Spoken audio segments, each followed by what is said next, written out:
Howdy folks, Rambler again. Just going to give you a quick, more in-depth look at the MSR Windburner Duo. Alright, so this is the pot. This is the 1.8 liter. You have the plastic lid. It has a strainer spout and a pour spout, as well as the hole for the French press.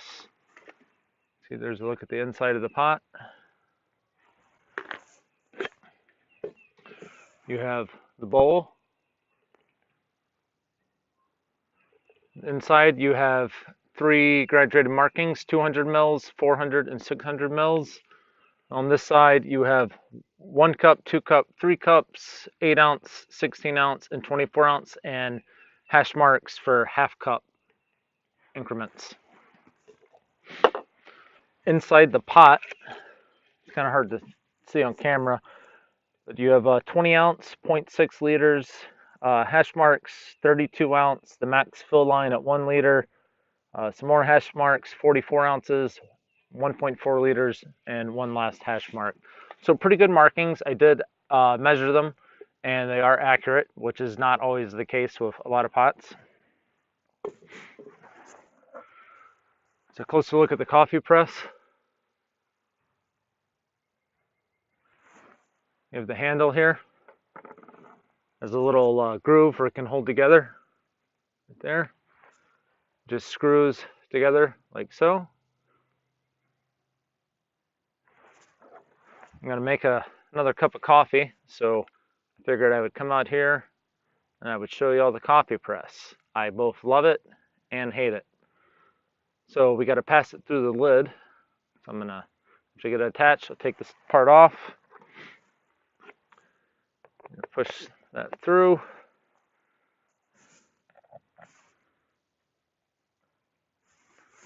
Alright, so it goes under the lid like so. Slide our lid all the way down, like that. Set that out of the way for the moment. I will need my lighter. Alright, so what I did is I put my canister in the freezer for a little while, just to get it real cold. You can see the little indicator wire there that'll start glowing red to let you know it's on. Try to give you a little closer look at the stove.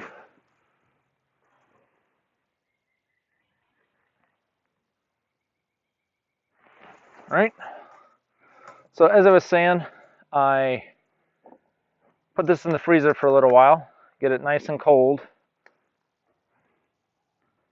It's warmed up a little bit outside, but not substantially so.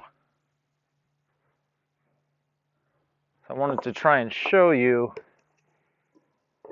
what it can look like when you're trying to burn and it's cold out.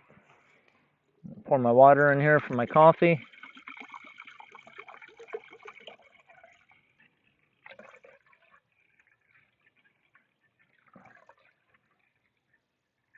Just a little extra.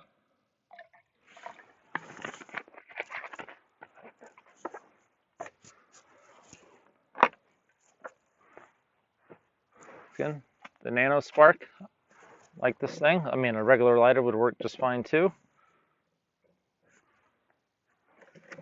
Put this out of the way so you can see.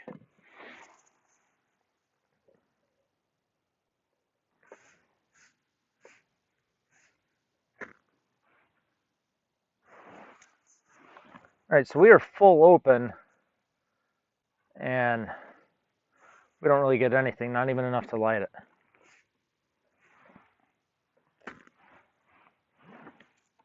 All right, so that being said, just to get things started off, let's pour cold water on our canister.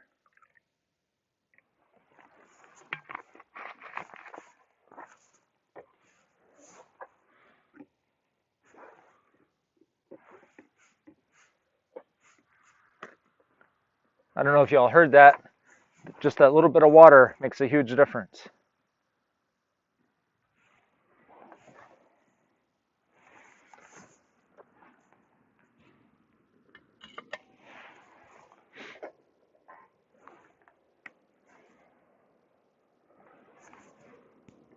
All right, so our canister is still cold. You can hear and you can both probably see the difference between now and earlier. Earlier it was bright orange right away, and you know, it was burning pretty good. The canister is significantly colder because it was in the freezer. It's still working. We have a flame now that we warmed it just a little bit with the water, but we're going to give it just a brief period of time, heat up this water just a little bit, add some back into this, and you'll see we get up to full performance pretty quickly. So you'll see this in a minute, but what I love and I hate about the coffee press. One, I love the coffee press because I love coffee.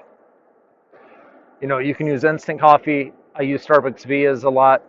They're okay. They get the job done. They don't taste that great. They're good for instant coffee, I guess. But that's about all they have going for them, other than being convenient and small. But if you really love coffee and you want a nice cup of coffee, you need other methods to make it. French press is only one of those methods. There's lots of methods. I like the French press. Now, this makes a very good cup of coffee. It captures the grounds as long as you grind them coarse enough. What I don't like, it's pretty easy to go down. It, however, it will not come back up easily. You have to let the pot cool off a decent amount before you're able to pull it back up, which is kind of annoying. But that's the only thing I don't like about it. Now, I'll show you that once we get to that point. All right, so we have a little bit of steam coming off now, as you can see. So what I'm going to do, I'm going to add a little bit of this water to our cup, and just a little more. Can you see the difference that made immediately? Huge difference. Let's put this back on.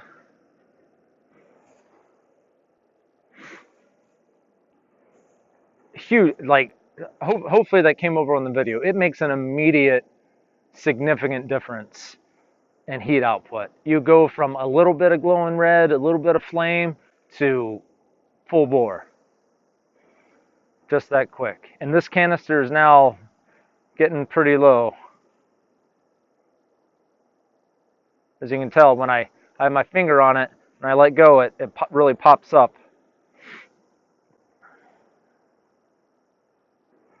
I just keep one finger on it for a little bit of light pressure. Now, I don't know if y'all have seen this, but this is from Heavy Cover. It's their, type, I guess, a spork. I guess it's a spork. Spoon on one end, fork on the other, bottle opener. And these aren't too useful, but little small hex wrenches. I really like this. It's nice and thick, doesn't bend. It's strong. I like it better than the long-handled spoons. It's the same length as the long-handled spoon. I don't know. It's functional, and I like it. We're just starting to boil. We're getting a few large bubbles breaking here and there. A few more seconds to get us at a good rolling boil.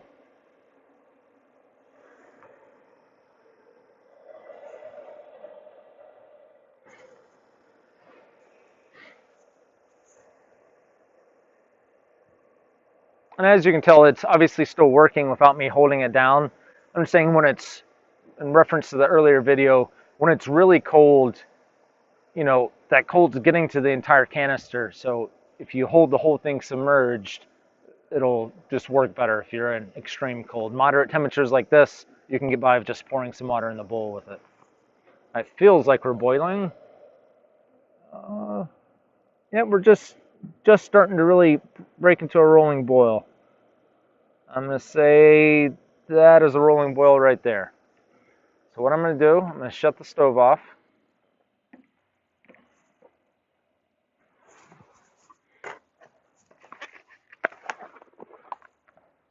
Get the coffee.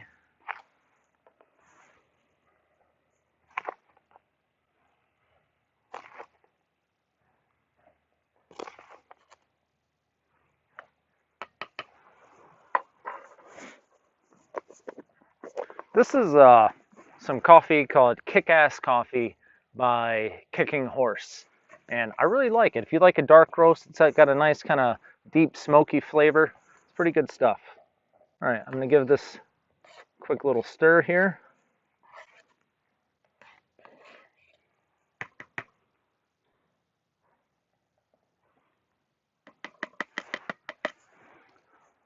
And I'm gonna let this brew for a few minutes. So I'm gonna go ahead and snap the lid on. A couple things I really like about the MSR, or that are decent, good features. The cozy, it's very well insulated. This obviously has boiling water in it. I can pick it up and hold it, and it's not hot at all to my hand. It also has good grip to it. Hopefully this comes through on camera. Through behind the fabric, it's a hard plastic cozy, but you can see all these grooves. So when you grab it, your fingers really have something to hold on to. The handle, it's also looks like it's reinforced with plastic. It doesn't come out any further, but it kind of stretches a little bit and gives you a nice, good purchase. It doesn't flop around. It's nice and secure and steady. I really like that. Let's see what else. The pot actually serves pretty well to drink out of. It reminds me of like a large beer stein. And I love beer, so I'm a professional at drinking out of large beer steins. So it's kind of the same thing with the 1.8 liter pot. I don't mind it. It saves me from having to bring a smaller mug also. So you can make your coffee right in here. They say you're supposed to pour it off if you make it for French press. Whatever, I don't mind. I drink it so fast it doesn't really bother me if it gets a little stronger. And I don't mind some of the bitter tannins that you can get if you leave it in too long. But to each their own in that regards. If you want to pour it off, pour it off. It does pour beautifully through the pour spout. No complaints of that. It doesn't drip or dribble. Very nice pour.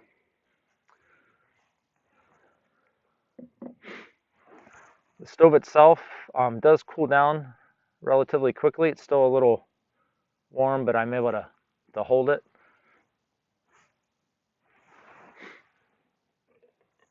Let's see how much water. I never actually looked to see for sure how much water I used.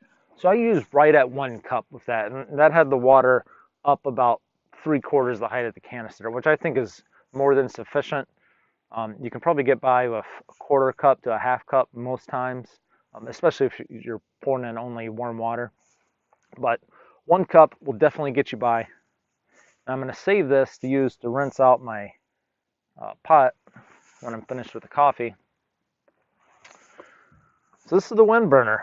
It's real solid. I really like this leg design. I mean, this is really, they did a good job with these. Some stoves have legs that leave something to be desired. I really like the pot supports and the legs on the MSR XGK. Real solid. Whereas the Dragonfly, I didn't really care for those. The springy thing that they always folded when I didn't want them to fold, things like that. These, they stay up. Nothing's going to cause them to come down unless you really pull down on them. Once they get out, they're out. They'll go down, but this is, you can really put some pressure on it, and they hold strong. They have, here, let me unscrew this from the canister.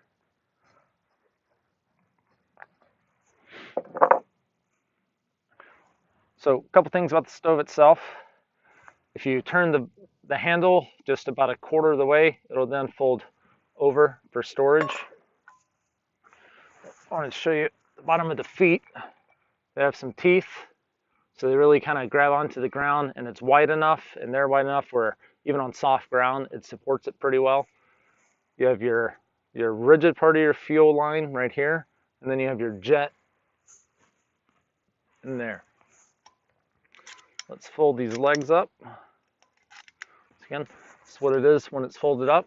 Your fuel line wraps around like this, and you can tuck it right in by the jet.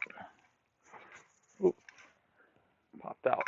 It's not a super snug fit, but kind of holds together like this. That way you can drop it right back in the pot. And for anyone that's curious, I don't own the 1 liter pot, but I have seen video where a small fuel canister and the Duo stove will fit inside the 1 liter pot with the lid on. Also, for those of you that are curious, Snow Peak titanium bowl will also nest on the bottom of the 1.8 liter. It will not stay on, but it will nest on. So if you wanted to put this in a bag and bring like the Snow Peak bowl instead of bringing the plastic one, that also works. Or like I showed you before, Snow Peak will nest on to the bottom of this. It's not, I mean, it's snug. Once you press it on, this has water in it. But when you shake it like that, it will fall off. But it's enough to hold it in place, especially if you're gonna have it, just in a stuff sack. If you just put it on and put it in your pack like that, the bowl's gonna fall off, obviously. But it does fit. I use the bowl a lot to make ramen noodles. So if you put a pot other than a Windburner pot on top of the stove, it will snuff it out. This is a primary air stove only, and if it can't exhaust, it will go out. So a large pot, flat skillets, things like that, it will snuff out the stove.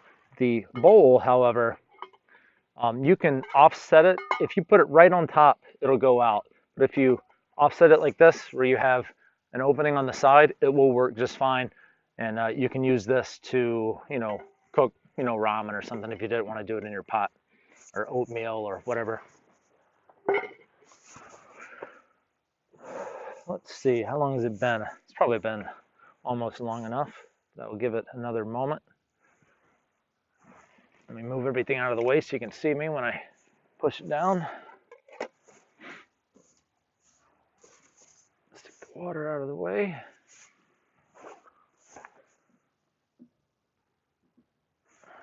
All right, so press goes down just fine. No problem. Coming back up is another story. What the hell? I mean, I feel like I can pull on this hard enough to probably break the entire thing right now. It goes down just fine. Coming back up, there's a problem. I have several other backpacking French presses, metal ones. They slide down and up snugly but smoothly. This goes down very smooth. Coming up, it won't budge. You have to let this cool off quite a bit before it'll come up smoothly, and even then it's a little sticky. That's really the only con with it. Other than that, it works good. So yeah, if you're gonna pour off your coffee into another container and then drink it out of that, you're still gonna have to wait a minute or two for your pot to cool down after you pour it out to be able to get the press up so that you can clean it. So that's the only downside. You have to wait before you can pull the press out to clean it out. Other than that, it works good. As you can tell, hold it up. I'm not gonna actually drink it, but because I'll scald myself. But right, it's like a large beer stein. It's not too big. It's not a very wide 1.8 liter pot. So it'll work as a cup too if you want. Just some quick specs I wrote down before I came out. So with just the pot and the lid, we're at 11.2 ounces. The pot only is 10.4 ounces. The lid only is 0.8 ounces. The cup only is 1.8 ounces. The pot, lid, and cup together are 13.0 ounces. The coffee press is 1.6. The stove is 8.8. The total weight without the coffee press is 21.8 ounces. So the stove being 8.8, it is heavier than the solo version by a little bit. Well, a good bit. But you do gain some things. You have a lot more stability. It's easier to to warm up the canister if you need to. And I just really don't care for the tall one, but some people like it. A lot of people love it. I like the other one. I don't own it, but I have used it. I just really prefer this Duo model. Thanks for watching. Rambler out.